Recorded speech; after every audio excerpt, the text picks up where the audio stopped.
Hello everyone, welcome back to my channel. Today's video is going to be the introduction to deck of panning.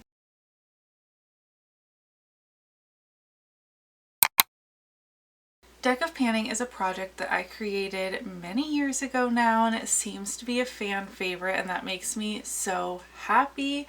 This is like Project Panning gamified. I was inspired by Books with Maddie. She's no longer posting videos anymore, but she played a game similar to this to choose what books she was going to read each month.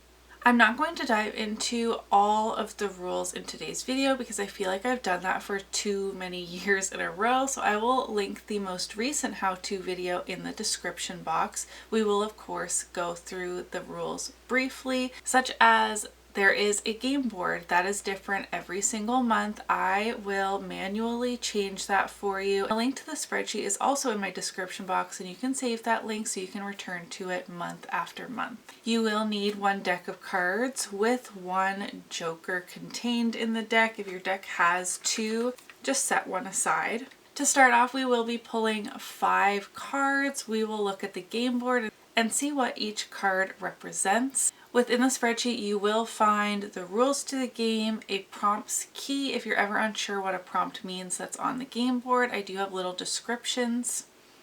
And you will also see a tab where I am randomly selecting where the prompts go on the board, so I'm not interfering in that way.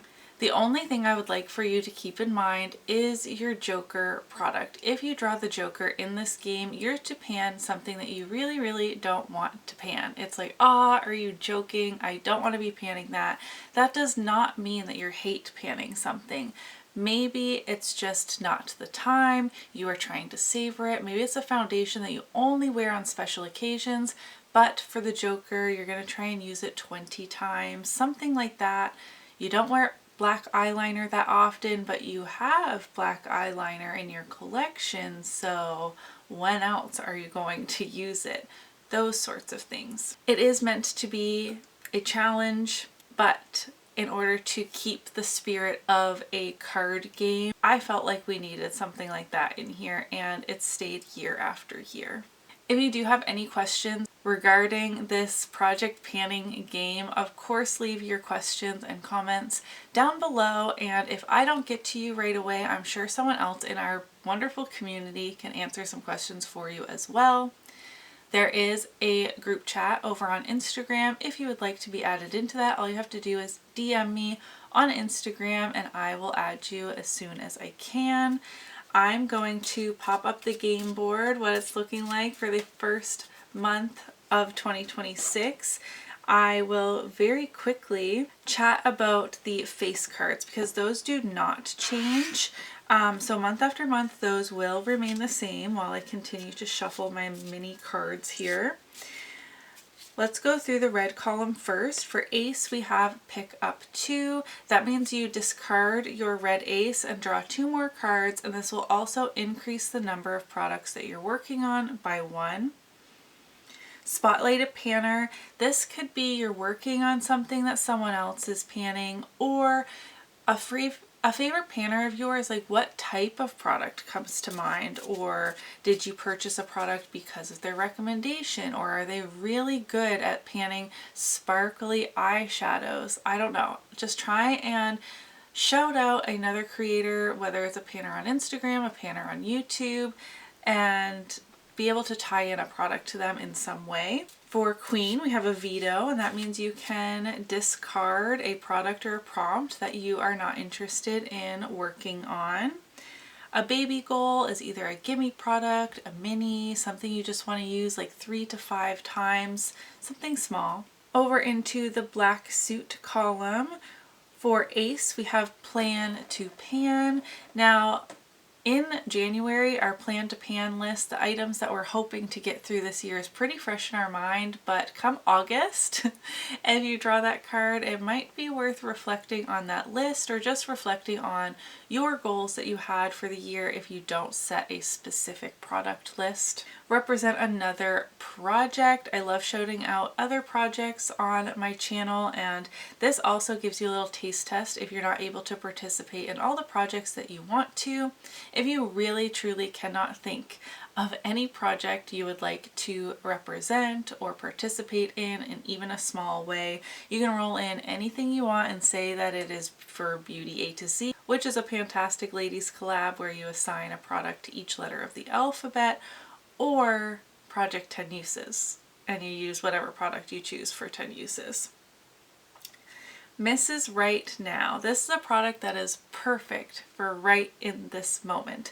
I don't know about you, but I typically have a handful of products leading into like filming a project pan update such as the deck of panning, where I'm like, if I could get any of these items in this project based on my prompts, that would be perfect. Whether it's something seasonally appropriate, something you discovered is nearly gone and you would love to roll it in a project to have that satisfaction kind of tracked online, if you will. Maybe you just finished a foundation in one of your other projects, so now is the perfect time to roll in a foundation to this one. You can stretch any of these things to suit you. And lastly, for the king, we have In It for the Long Haul. This is something that's going to take quite a lot of effort, a really big goal, something that you're going to be working on for a long time in this project. I hope that was a really quick sufficient explanation. Sorry if I feel like I'm rushing, and I've had my makeup on for over 8 hours, don't judge me, and I just ran upstairs because my bread was done. I could hear the timer going. It's like 11 p.m. at night and I decided to bake a loaf of sourdough. Why? I don't know. I'm gonna stop rambling. Let's draw 5 cards together. We got the 5 of diamonds. Let's just check what these are as we go. Which is Fantasy Self. Ooh boy. The 4 of diamonds. Something that already has a pan. The 3 of diamonds. I swear I shuffled these. These are also the cards I have been using for a long time. Favorite color. 4th prompt. The 3 of clubs. Indie.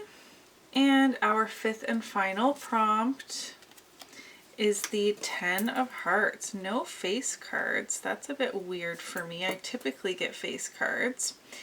And that says letter. So we're going to do a random letter generator, which let's do that right now together. I don't know if, well, I know you guys can't really see, but I think if I click this, it just gives me a letter. R. I fear that took me way longer than I want to admit, but I do have a selection of products here. Are they the best choices? That remains to be seen. We have the 5 of diamonds, which is a Fantasy Self product. My mind immediately goes to eyeshadow, especially palettes with like gorgeous deep dark mattes, but I'm about to also film an eyeshadow related project pan and I just got nervous. So alternatively, bright lipstick. I love the way a minimal eye and a bright lip looks. I rarely do it because bright lips kind of make me self-conscious. I like how they look, but just like talking, I'm concerned if it's on my teeth. And I also just love eyeshadow so much. I don't like skimping on that for a bold lip, if that makes sense. That being said, I'm rolling in a bold lip. This is the ColourPop Ultra Satin Lip in the shade Lock Diary. It is a bright magenta kind of color. And I am going to try and use this 10 times. I feel like that's a lot. And I'm already regretting saying that, but this is in my bin of products to try and pan this year, so we gotta make it happen. The 4 of diamonds is a product that already has a pan. I am going to use this opportunity to roll in my Too Faced Cocoa Contour in light cocoa. I cannot find my compact that I wanted to repress this into, so I think I'm going to have to just repress it within this pan, which is kind of a bummer, but I will have to do that and then it will no longer have a pan. But as you can see, it definitely has a pan right now, and my goal will be to finish this. The Three of Diamonds, the prompt is your favorite color. This you can take a couple different ways. Either the packaging has your favorite color on it, or it's your favorite color in terms of, like, say your favorite color is purple, you can roll in a purple eyeshadow or a purple blush, or your favorite lip color is a brownie pinky nude. So you can roll in a brownie pinky nude lipstick, if that makes sense. For me, I'm going with color on the packaging. I love a mac and cheese orangey color. Love it so much. So I'm rolling in my ColourPop Animal Crossing blush in the shade Flower Tender. This has this gorgeous like orange packaging, but the blush is a bright shimmery pink, but I think this is going to be beautiful coming into February, so I'm actually really excited to use this. Ooh, that had a lot of kick up. It had a cat hair in it that I was trying to blow away. It is, yeah, a light pink with some gold shimmer in it. I think this is going to be beautiful. I would like to use this 10 times as well. This year I really do want to have some smaller usage goals in this project if I don't think I'm going to finish the item, because I want to roll in more cards this year than I was able to last year. The Three of Clubs is an indie product, and I don't know if this brand is 100% considered indie. I wanted an indie lip product that I thought that I could finish. So Ofra, I think Ofra is still independently owned. They are under new ownership after their controversy, but I don't know if they were like swallowed up by a bigger global company and are no longer indie. I'm going with indie right now. You guys can correct me in the comments below, and next time, if there is a next time I draw indie, I will not choose an Ofra product. But this is the Ofra lip gloss in the shade Queen, which was created by Samantha March. And I don't know if you can tell, but I have very little left of this lip gloss. The stopper is still in. There's still product coming out on the doe foot, quite a lot of product actually, but I think I could finish this before the next update, which I'm really excited about. And then for the 10 of Hearts, it was a random letter, and as you guys saw, I got to the letter R. I was having a little bit of trouble finding something that like worked with what I have going on, but I ended up choosing the e.l.f. highlighter in the shade Rose Glow. R in rose, obviously, and this is a beautiful pinky highlighter that works really well when I'm at my fairest, so I want to do 10 uses on this as well. So those are the products I am pulling into Deck of Panning to start off the year. I feel really good about these. Just thinking through what else I have going on in projects, I think the only things I will be able to roll out next month are the lip gloss and hopefully the highlighter as well. And next time you see the Cocoa Contour palette, I will have repressed that shade. So even though I rolled it in for has a pan, it will not have a pan any longer next time you see it, but I do really want to finish that powder so I can get rid of this bulky packaging. It feels so good to get started on another year, another project pan, and starting fresh. Pulling 5 cards is so exciting. I'm never going to be able to have a big refresh like this again. I feel so good about my panning this year, very motivated. Let me know how you're feeling in the comments below. If you did enjoy this project pan introduction, please do give me a thumbs up so that I know. Thank you guys so much for spending your time with me. I will see you in the next video. Bye!